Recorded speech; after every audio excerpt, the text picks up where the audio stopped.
در کشور عجیب و غریب هند بیش از 3000 خدا پرستش میشه.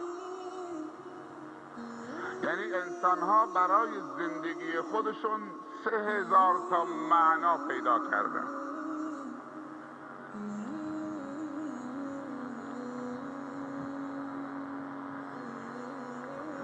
زن میتونه معنای زندگی یک عده‌ای باشه، دلشون هم خوشه وقتی بهش میرسن.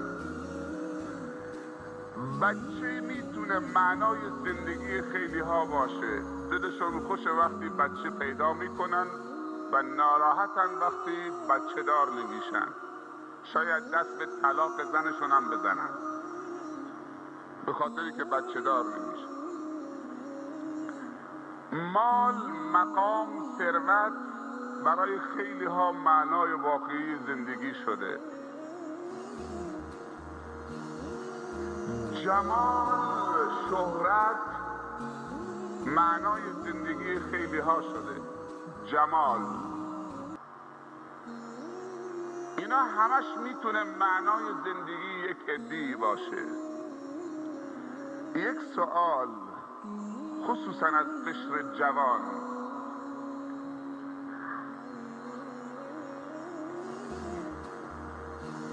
معنای زندگی شما چیه؟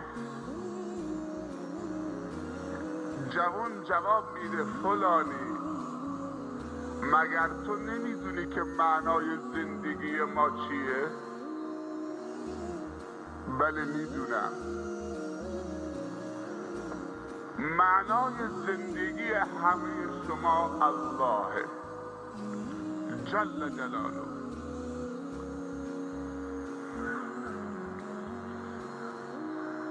از کجا فهمیدم؟ از حضور عاشقانه در خانه خدا برای استماع کلام خدا و رسول خدا. معنای واقعی زندگی انسان که به زندگی انسان شکل میده، بها میده، رنگ و بو و طعم خاصی میده، به انسان عزت میده، آبرو میده، سعادت و سربلندی، تعالی و ترقی میدهد. فقط الله جل جلاله است. علما میگویند هر چیزی در این دنیا که فنا به اون راه پیدا میکنه نمیتونه معنای واقعی زندگی ما و شما باشه، به دلیل اینکه اگر با ملکه زیبایی دنیا ازدواج کنید پیر میشه، جمالش رو از دست میده، زشت میشه و نهایتا میمیره.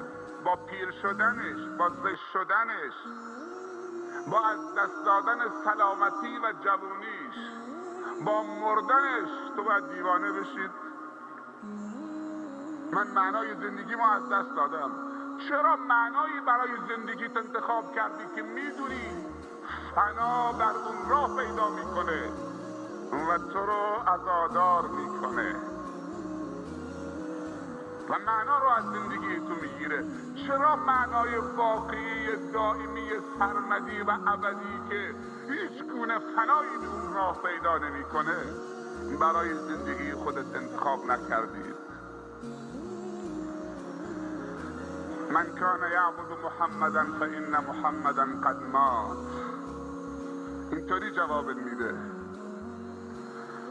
حتی شخص رسول الله صلی الله علیه و سلم نمیتونه معنای زندگی باشه.